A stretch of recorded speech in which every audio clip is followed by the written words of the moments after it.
एक ओंकार सतगुर प्रसाद। अथ 13वां अध्याय आरंभ। दोहरा।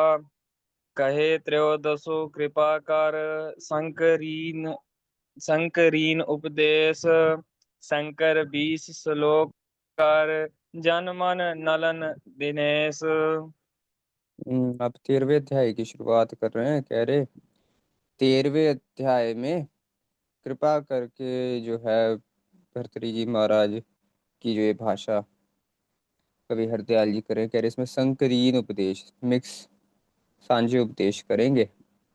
शंकर 20 श्लोक कर। शंकर मतलब रुद्र। 11 रुद्र होते हैं, उसमें 20 और जोड़ लो, 31। 31 श्लोक करके 31 श्लोकों की रचना कर रहे हैं। जो 31 श्लोक मिक्स उपदेश के पैराग शतक में है, उसकी भाषा इस 13वें अध्याय में हरदयाल जी महाराज करेंगे। तो ये जो 31 श्लोक हैं, ये पुरुषों के जो कमल रूपी मन है, इसको खिलाने वाले सूरज के समान हैं। हाँ जी। गिया मालती छंद है तन कूरम एक सो पर अर्थ जह पवलीन है।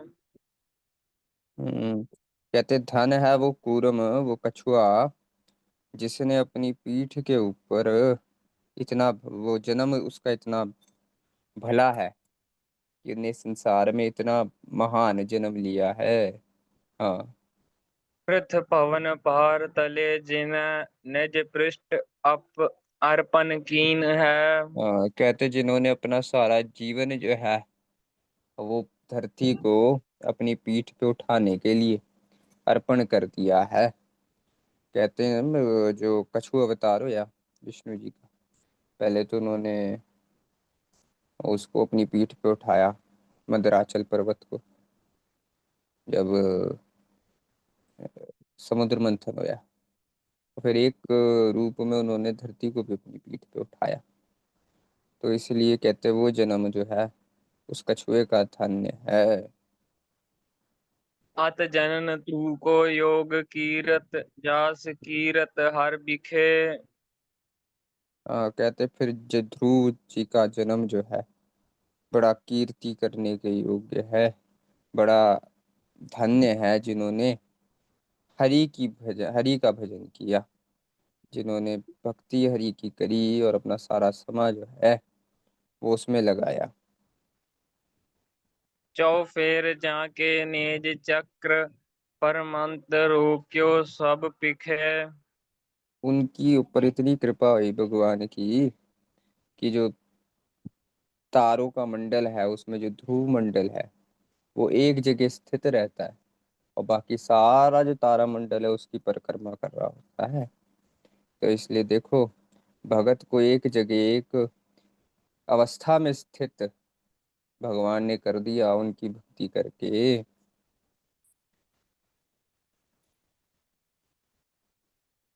जिम मस्क गूलर फल बिखे संकट संकट महा संकट सहे। कहते गूलर के फल में मच्छर पैदा होते हैं, और पैदा होकर बड़े ही दुखों को झेलते हैं, बड़ी दुखों को पाते हैं।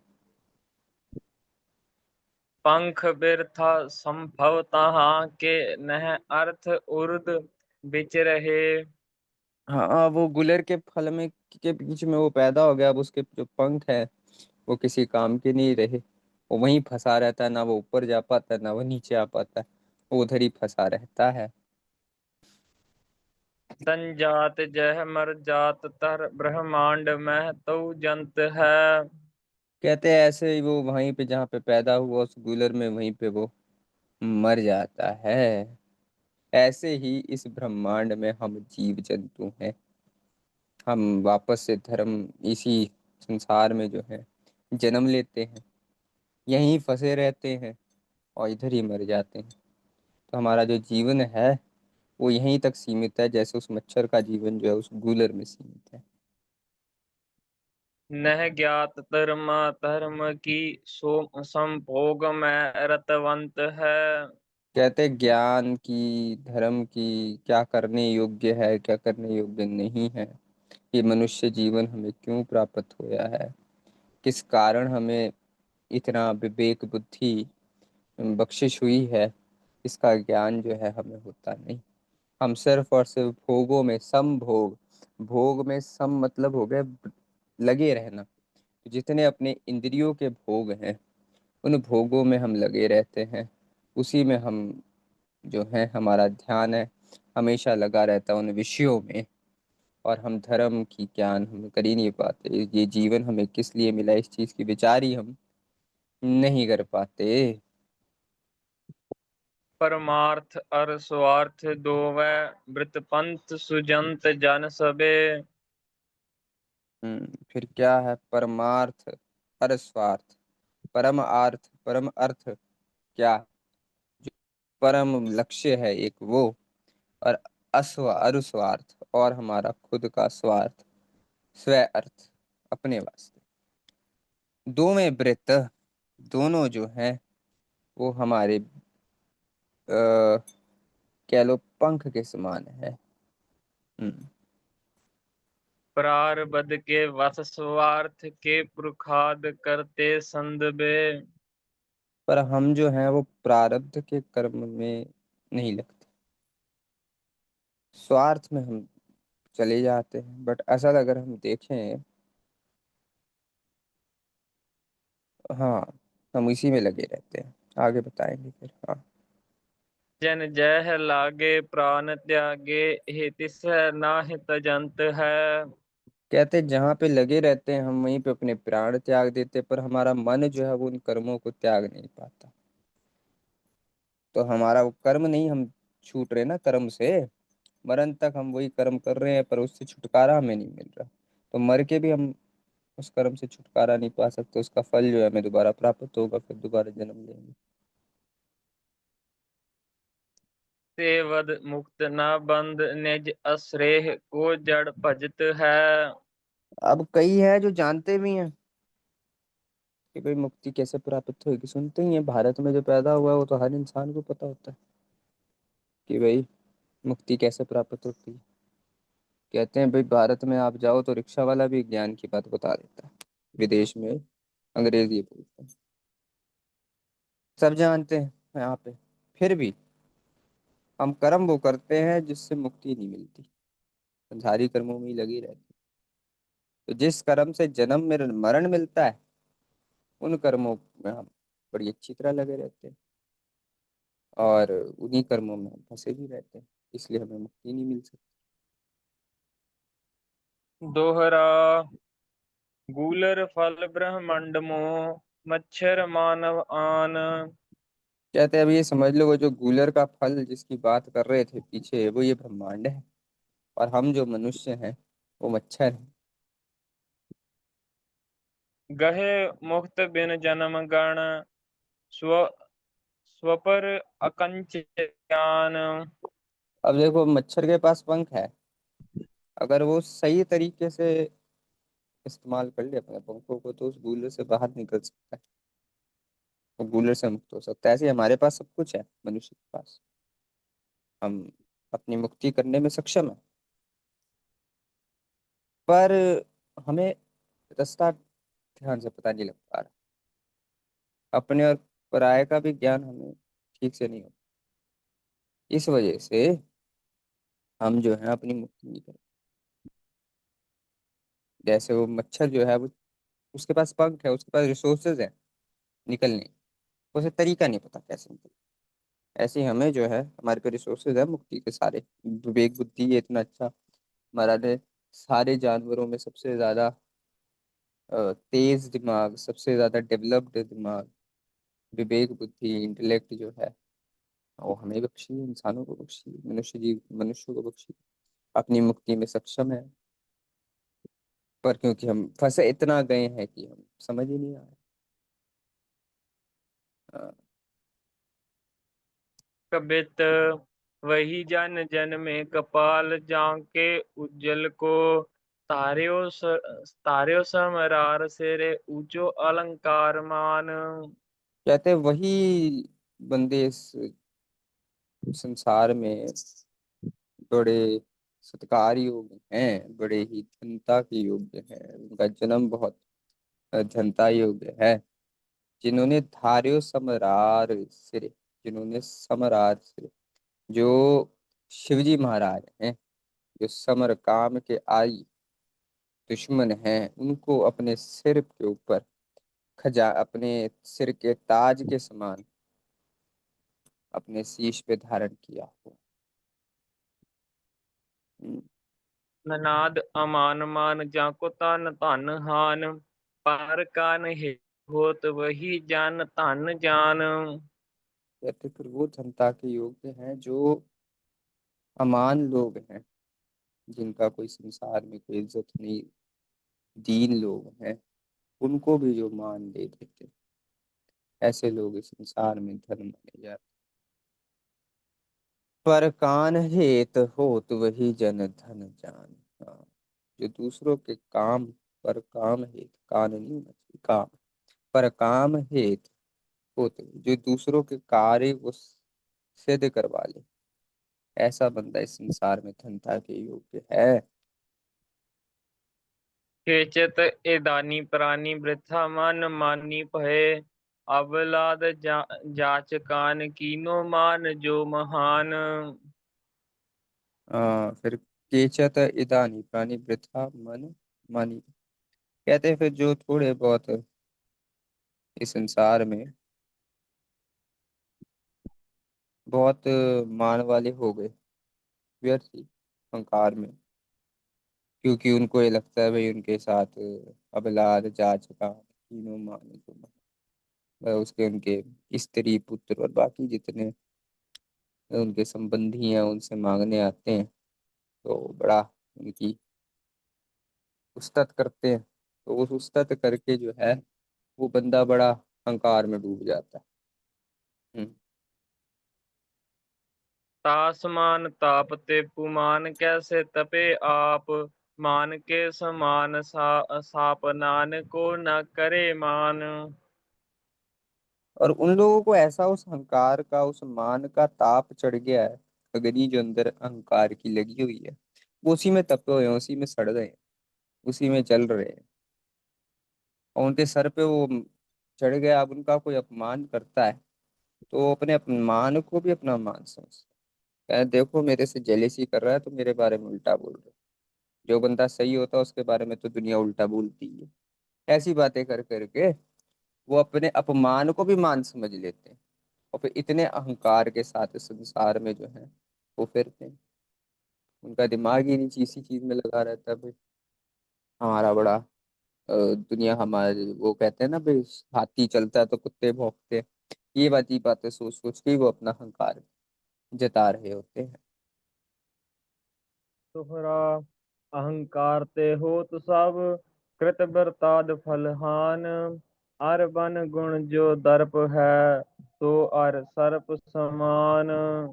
पर कहते हैं अहंकार अगर आपने कर लिया, या आपके अंदर अहंकार आ गया, तो आपने जितने भी नियम धारण करे हैं, मर्यादा धारण करी है, व्रत आदि जितने आपने कर्म करे हैं, जप तप नियम दान पुण्य रहत मर्यादा, आपका नित्य आपका सिमरन भजन, सब कुछ नाश हो जाएगा अहंकार करे कि मैं नहीं करा, मैं हूँ जो जप कर रहा हूँ, मैं हूँ जो तप कर रहा हूँ, मैंने ये रहत मर्यादा रखी है, मेरे से बड़ा कोई नहीं। अभी हम से महान ही कोई नहीं, हमने इतनी रहत रखी है कि मैं विवेकी हूँ, मैं विवेक धारण करता हूँ, मैं ज्यादा बड्डा हूँ बाकियों से, अरे ये तो क्या है, ये तो कहीं से भी खा लेता है, मैं विवेकी हूँ। तो ये अहंकार धारण कर लेना यार, अरे यार ये तो सवेरे अमृत वेले भी नहीं उठता, क्या नित्य भी नहीं करता, हमें देखो हम तो 12 बजे उठ जाते हैं, 1 बजे उठ जाते हैं, 2 बजे उठ जाते हैं, सनी केशी स्नान करके बैठ जाते हैं आसन पर नित्य पर। तो ये जो अहंकार अंदर बनता है ना, ये आपके करे हुए सारे इन कर्मों को नाश कर, सब आपके जो अहंकार है ना, वो उस सांप के समान है। जैसे सांप वैरी है ना, तो एक बार काट ले तो उसका जहर जब फैलता है तो शरीर को नाश करते हुए जाता है। ऐसा नहीं है कि वो एक ही ऑर्गन पे अटैक करता। खून में जब जहर जाता है सांप का, वो खून के साथ पूरे शरीर पे जा करके आपके सारे शरीर का नाश कर देता है। ना आपका खून सही रह जाता है, ना आपके मसल सही रह जाते हैं, ना ऑर्गन सही रह जाते हैं, कुछ भी आपका बचता ही नहीं। ऐसे ही हंकार जो है, वो जब आपके सर पे चढ़ जाए तो आपका मुक्ति का रास्ता पूरी तरह से बंद हो जाता है। आप मुक्त नहीं हो सकते फिर, जब तक हंकार रहेगा। तो इस करके हंकार को हमेशा सर्प के साथ जोड़ देते हैं, क्योंकि जैसे सर्प का जहर इंसान के पूरे शरीर का नाश कर देता है, एक एक अंग का, एक एक नाड़ी का, एक एक सेल का नाश कर देता है, ऐसे ही अहंकार जो है आपके इस पूरे जीवन को हर दिशा से, हर रूप से नाश कर देता है। तो अर बिन गुण जो दर्प है, सो अर सर्प समान। कहते हैं, बिना और आपके अंदर गुण भी कोई नहीं, और बिना गुण के आप अहंकार कर रहे हो, तो पक्का ही सांप के समान है, जो आपका नाश करेगा ही करेगा। सोरठा ताते मत मतमान मन, करे अभिमान को, गर्भ सर्व दुख आन, सुख आवुस मद नास है। इसलिए कहते हैं जो बुद्धिमान पुरुष हैं, वो अभिमान का भी अभिमान ना, वो ये भी ना कहे कि भाई मैं अहंकार पे विजय पा ली। ये ऐसी था, सानू तो हम ही नहीं छुंदी, सानू का था मान, हम तो गरीब ने, हम तो दासन दास है, ये है वो है। तो इस चीज का भी अहंकार है।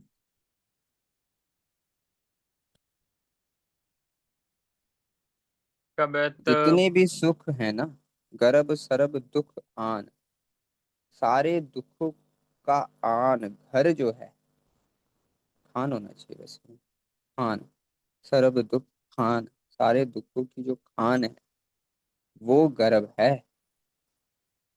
सुख आवास मद नाश है, जितने सुखों का घर है आपके अंदर, जो शुभ गुण है, उनका नाश जो है वो इस अहंकार से होता है। तो इसलिए कभी भी अहंकार ना करो। कबत बाल को पताल ते निकाल के, ना नाक पठो काल के, ना नास कीने पाव रिप पीनो है। तो देखो, बलि राजे को पताल से निकाल करके किसी ने अभी तक स्वर्ग में नहीं भेजा, कभी पताल में ही है। और उस काल का भी कोई नाश नहीं कर पाया। संसार में जो सबसे बड़ा शत्रु है सबका, जो अपने समय पे आ करके सबका नाश कर देता है, वो देखता ही नहीं है। हमने काल की महिमा पहले दूसरे तीसरे अध्याय में पढ़ी ली। तो ऐसे काल को भी किसी ने नाश अभी तक कोई ऐसा पैदा नहीं। बेद कीना मैल तोई, बपाद कीन जड़ खोई, सेख शीस भार सो न कहूँ खीण लीनो है। चंद्रमा के मुंह पे लगी हुई कालक आज तक कोई धो नहीं पाया। और जो जितने रोग हैं उसकी जड़ को भी किसी ने नाश नहीं करा। इस संसार में जितने रोग हैं उनकी जड़ भी कोई नाश नहीं कर सका। और शेषनाग के सर के ऊपर जितना भार है, उस भार को आज तक कोई एक क्षण के लिए भी अपने सिर के ऊपर नहीं ले सका। शेषनाग के सर पे इस पूरे यूनिवर्स का भार कहते हैं है। उस भार को भी कोई बंदा एक क्षण के लिए, एक घड़ी के लिए नहीं अपने सर पे ले सका। हम्म। पोखर न कछु कीनो, पोरख न कछु कीनो, क्रोध अभिमान पीनो, वृथा मान लीनो, नार नाग सिंह चीनो है। हाँ, कहते भाई अब देखो, किसी ने कुछ ऐसा पौरुष का काम ही नहीं किया। अब क्रोध और अभिमान की, फिर भी क्रोध और अभिमान को पी रहा है, अपने अंदर धारण कर रहा है।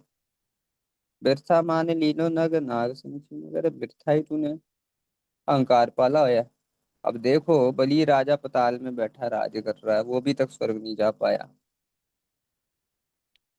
काल को कोई नाश नहीं कर पाया, जो बड़ा भारी दुश्मन है संसार में, है। बीमारियों की जड़ को खत्म नहीं कर पाया, सोचता है कर दी।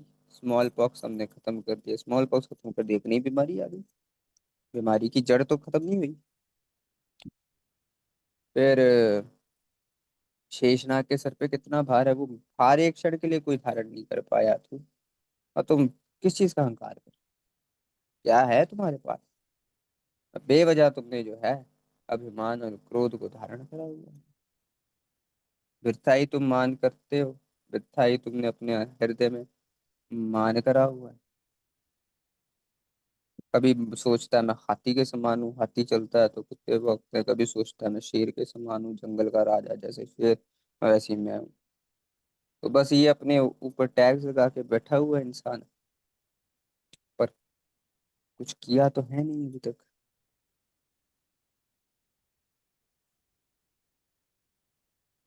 कीकर को तार लय कीकर सुफल पाए, साधन को पाद चाहे साधन ते हीनो है। कहते हैं, कीकर का दरख्त लगाएगा तो तेरे को कांटे ही मिलेंगे। जब बोया पेड़ बबूल का तो आम कहाँ से हुए, आम थोड़ी ना उगेंगे। तो तूने अपने पूरे जीवन में जब तेरा सारा साधन, सारी दृष्टि, हर चीज तो तुम्हारी संसार के प्रति थी, काम क्रोध लोभ मोह अहंकार, इन्हीं की तृप्ति कर रहे थे तुम, अपने रस रूप स्पर्श गंध, इन सब की ही पूर्ति करने में, इन्हीं भोगों को भोगने में लगे रहे। तुम कैसे चाहते हो कि तुम्हें मुक्ति प्राप्त हो जाएगी? पेड़ तो तुमने, बीज तो तुमने बोया संसार का अपने हृदय में, और सोच रहे हो कि परमार्थ की प्राप्ति हो जाए। परमार्थ की प्राप्ति के लिए अपने अंदर के शुभ गुणों का बीज बोना पड़ेगा। जब अवगुणों का बीज बोया है तो अवगुण ही मिलेंगे। तो साधन के पद चाहे साधन ते ही। ये तुम चाह तो रहे हो कि तुम्हें उन साधनाओं का पद पद भी प्राप्त, फल की तुम्हें पूरी इच्छा है कि भाई मेरे को फल जो है वो मिले, वो अति उत्तम फल प्राप्त हो मेरे को। पर साधना तुमने क्या किया है? साधन तुम्हारा क्या है? रास्ता कौन सा है? जब तुम रास्ता दिल्ली का पकड़ रहे हो तो मुंबई तो पहुंचोगे नहीं। तो इसलिए तुमने रास्ता कौन सा पकड़ा है? रास्ता तो तुमने संसार की तरफ जाने वाला पकड़ा है ना। और फिर कहते हो जी दुख प्राप्त हो रहा है। यहाँ पे संशय ही है, यहाँ पे द्वैत ही है, उसका रास्ता पकड़ोगे तो तुम्हें द्वैत ही मिलेगा, दुख ही मिलेगा, द्वेष ही मिलेगा। तो इसलिए पदवी अगर तुम चाहते हो कि तुम्हें परम सुख की मिले, परमानंद की मिले, तो परमानंद के जो बीज हैं, विवेक वैराग खट संपत्ति मोक्ष, वो अपने अंदर बोने पड़ेंगे। काम क्रोध लोभ मोह अहंकार बो करके आपको तो मुक्ति प्राप्ति नहीं होगी। तो इसलिए साधन से हीन है, और चाह रहे हैं कि वो उस साधन के पद प्राप्त करेंगे, तो ये नहीं होता।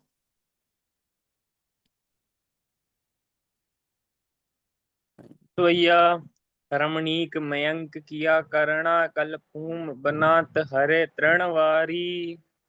कहते देखो मयंक, चंद्रमा की किरणें कितनी सुंदर है, कितनी ठंडी है ना, जो इस संसार में घास को और जितने ये वनस्पतियां हैं इनको कितना सुंदर कर देती है, कितना उस पे ओस की बूंदें गिरती है, अत्यंत ही सुंदर लगती हैं।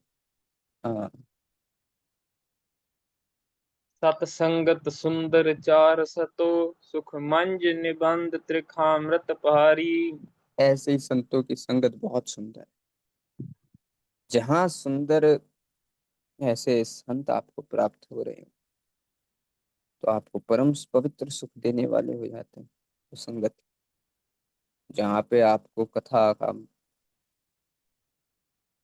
रसपान मिल रहा हो, कथामृत भारी होना चाहिए, तथामृत भारी नहीं, कथामृत भारी, जहाँ पे संतों के मुख से आपको कथा श्रवण करने का, जीवन को सफल बनाने का उपदेश प्राप्त हो रहा, वो उस चंद्रमा की ठंडी किरण के समान है जो जीवंत कर देती है वनस्पति को। ऐसे ही जो सत्संगत में संतों के मुख से सुनी कथा है, वो हमारे जीवन में एक वो जीवन की शक्ति को भरती है जो हमें परमार्थ के रास्ते पर अग्रसर करती है, हमें परमार्थ के रास्ते पर बढ़ाती है। हम्म। रूठ सो उठ के लवलोकन ते सुठ तामिल नार मुखा बुझकारी। कहते कई बार रुस करके फिर आंखों में आंसू लेकर के आपकी स्त्री बड़ा छल करती है आपके साथ। हाँ। रमणीय सभी चित शांत जबीन, रमणीय तभी न कछू नर तारी। हाँ, तामिल नार मुखाम्बुजकारी। हाँ, कहते फिर उसके बाद क्या कहते हैं इसके आगे का, कि भाई वो छल रही है आपको, और आंखों में जो ने वो काजल लगाया हुआ है, वो फिर आंसू के साथ काली काले आंसू निकलते हैं उसके, उसके मुख पे आते हैं। तो उसके स्त्री के मुख पे वो जो काली लकीर पड़ गई है, वो फिर आदमी को बड़ी सुंदर लगती है कि यार क्या सुंदर लग रही है ये। पर ये सब जो चीजें हैं, ये तब तक ही सुंदर हैं जब तक आपका चित्त शांत नहीं हुआ। जब तक आपके चित्त में काम उबाले मार रहा है, तब तक आपको ये सुंदर लगेगा। और जब चित्त शांत हो जाएगा, तब आपको ये सुंदर नहीं लगेगा। क्योंकि तब आपको पता लगेगा कि भाई सुख स्त्री में नहीं है, या स्त्री के लिए सुख पुरुष में नहीं है। वो तो सुख आपके अंदर ही है। सुख तो आपके अंदर से ही प्रकट होगा, बाहर से नहीं होगा। इसलिए फिर वो इस चीज में नहीं देखेगा, वो देखेगा अपने अंदर में ही। मेरे को जब सुख प्राप्त हो तो मैं अंदर ही देखूं। तो इसलिए फिर उसके लिए ये सब चीजें सुंदर नहीं रहेंगी ऐसे। हम्म। रमणीय सभी चित शांत जबीन, रमणीय तभी न कछू नर तारी। वही फिर उसके लिए यही बात, कि भाई वो जब तक चित्त शांत नहीं है, तब तक उसे ये सब चीजें रमणीय लग रही, मन को लुभावने वाली लग रही है। और जब मन शांत हो गया, तब उसे ये रमणीय, ये मन को लुभाने वाली नहीं लगेगी। फिर जो है उसकी भेद बुद्धि दूर हो जाएगी, उसके अंदर से द्वैत का नाश हो जाएगा जब मन शांत, चित्त शांत हो जाएगा। और वो साधन पथ पे चल करके, सत्संग में बैठ करके, कथाओं को श्रवण करके अपने जीवन में श्रवण, फिर मनन। उस कथा को जो संतों ने हमें सुनाया, वो श्रवण हुआ, फिर हमने उसका मनन किया, हमने उसको विचारा अपने मन, फिर निध्यासन उसे अपने जीवन में लागू करके उसका एक्सपीरियंस किया, तो फिर चित्त शांत हुआ। फिर उस अद्वैत को एक्सपीरियंस करा अपने अंदर। जब उसे एक्सपीरियंस किया, तो फिर अंदर भेद का नाश हो गया। तो है ये नाशी हो गया, देयर इज नो अदर, ये भावना आ गई। फिर उसके लिए बाहर का कोई भी स्टिमुलस नहीं रह जाता कि उसे सुख या दुख दे रहा। फिर उसके अंदर ही वो आनंद है, जो बाहर नहीं जा। फिर बाहर उसके लिए कोई उसको दुख दे रहा है या उसको कोई सुख दे रहा है, कोई उसकी सेवा कर रहा है कि कोई उसको गाली दे रहा है, उसको कोई मतलब नहीं रहता, उसको फर्क ही नहीं पड़ता। तुम उसे गाली दो, तुम उसे सत्कार करो। मंसूर अल हल्लाज को जब ज्ञान हुआ इस चीज का, अद्वैत का, तो चिल्लाने लगा, अनल हक अनल हक अनल हक, अना अल हक, मैं ही अल हक सत्य हूँ, वो सत्य का स्वरूप मैं ही हूँ। शिवोहम शिवोहम वाली बात करने लगे मंसूर अल हल्लाज। तो लोगों ने जूते मारे पहले, लोगों ने कोड़े मारे, लोगों ने पत्थर मारे, सूली पे चढ़ा दिया, टुकड़े टुकड़े कर दिए, जबान काट दी। पर मंसूर अल हल्लाज को तो कोई फर्क पड़ा ही नहीं। वो तब भी हंस रहा था जब जूते खा रहा था, वो तब भी अनल हक चला रहा था, अपनी मस्ती में था। जब वो पत्थर खा रहा था, सब कंकड़ मार रहे थे, वो तब भी बड़ा खुश था, बड़े आनंद में था। तब भी वो अनल हक चिल्ला रहा था। उसके टुकड़े टुकड़े करे जा रहे थे, तब भी वो अनल हक चिल्ला रहा था। उसकी जबान भी काट दी गई, पर उसके मुख से, उसकी आंखों से वो खुशी, वो आनंद, वो घटा ही नहीं। क्योंकि उसके लिए बाहर की कोई चीज अब संसार रह ही नहीं गया। वो तो कह रहा था, भाई काट तो तुम शरीर को रहे हो, पर जो मेरे अंदर सत्य है, जो सच्चिदानंद स्वरूप है, उसका तो तुम बाल भी बाका नहीं कर सकते हो। मैं असल में तो मैं वो हूँ। ये तो शरीर है, ये तो एक वेसल है, तोड़ दो इस वेसल को। जितनी जब इसकी जो जरूरत थी शरीर की, वो तो पूरी हो गई है। शरीर की जरूरत थी अपने असल स्वरूप को पहचानने की, वो मैं पहचान चुका चुका हूँ। अब तुम्हें शरीर को तोड़ो फोड़ो कुछ भी करो, अब उससे कोई मतलब ही नहीं। अब तो इसका यूज हो जो था वो हो चुका है, तो इसलिए वो अपने आनंद में रहा, शांत रहा उसका चित्त, उसको फर्क नहीं पड़ा। भाई मनी सिंह साहब शरीर के टुकड़े टुकड़े करे जा रहे हैं, बंद बंद काटे जा रहे हैं, पर मुख से पानी उचारी जा रही है, आंखों में वो आनंद है, पूरी तरह से आनंद में आनंदमय हो रखी नानक नानक की उस अवस्था में। क्यों, उन्हें पता है शरीर की जो जरूरत थी अपने अंदर परमात्मा को पहचानना, मन तो ज्योत स्वरूप अपना मूल पहचान, उसको पहचानने की जरूरत थी। इस शरीर का कार्य ही वही है ना, वही प्राप्त मानव देह दिया गोविंद मिलन किए तेरी। शरीर तो तुम्हें गोविंद से मिलने के लिए मिला, अब वो मिल गए गोविंद से, अब इस शरीर का क्या काम, वो तो जब तक प्रारब्ध है ये शरीर का वो चलेगा। मेरा प्रारब्ध तो है नहीं, तो शरीर का प्रारब्ध चल रहा है चलेगा। अब वो काटा जाए, वो टूटा जाए, उसे जलाया जाए, उसे उबाला जाए, जो करा जाए, वो तो शरीर के साथ हो रहा है, मेरे साथ थोड़ी ना हो रहा है, मेरे असल स्वरूप के साथ थोड़ी ना हो रहा है। मेरा तो असल स्वरूप वो है जिसको कोई बाल भी बाका नहीं कर सकता, वो तो सत्यचित आनंद स्वरूप है। सत्य है, तीनों कालों में एक समान है, ना वो घट सकता है ना वो बढ़ सकता है, ना उसे घटाया जा सकता है ना बढ़ाया जा सकता है, वो तो एक रस में रहता है, वो आनंद में रहता है। तो इस करके जब ये आत्मज्ञानी को जब ये चीज एक्सपीरियंस हो जाती है, फिर उसके लिए बाहर का कोई भी स्टिमुलस, बाहर का कोई भी एक्शन उस पर कोई असर नहीं करता।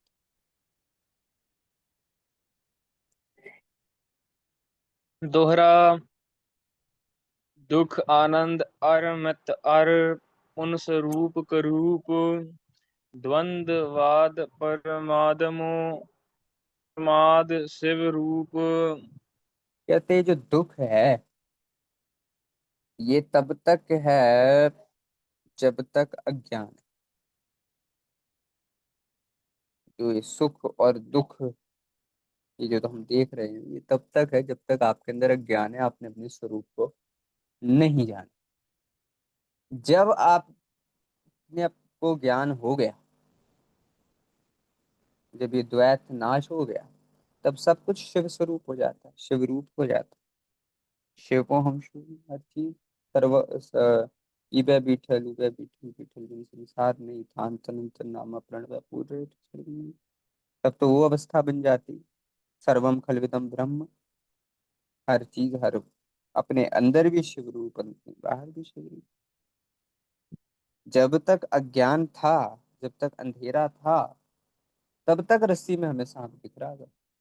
रोशनी हुई सांप नाश, सांप खत्म, रस्सी रस्सी रह गई। अरे जब तक हमारे अंदर अज्ञान है, हमें ये संसार दिख रहा है, सुख है दुख है, अपना है पराया है, ये द्वंद्व है। जैसे ही ज्ञान हुआ तो फिर क्या देखा, सब कुछ ही बीतल है, सब कुछ ही नानक है, सब कुछ ही अल्लाह है, सब कुछ ही वही राम है, वही शिव है, तो सब कुछ शिव रूप हो गया। तो ज्ञान और अज्ञान ये दो ही है बस।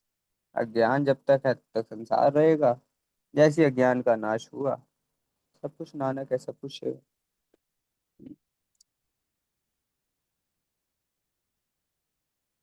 सोरठा निज कुख पोखन काम तुल कुल दीन कभी न हुए जांचे बन व ग्रान मानी प्राणी तन वह। कहते हो जिन्हें कई बार होता है कि अपने कुल का मान करके वो मार्ग पे नहीं चलते भजन पे। यार हम तो बड़े ऊंचे कुल से हैं, हम बड़े राजे हैं, हम सेठ हैं, हम ये हैं वो हैं।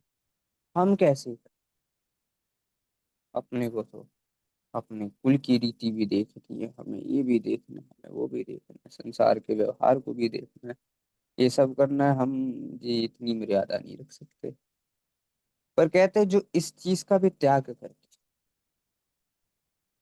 विरक्ति हो जाए, सारा कुछ ही छोड़ दे और जंगल में जाके बैठ जाए और भिक्षा प्राप्त करके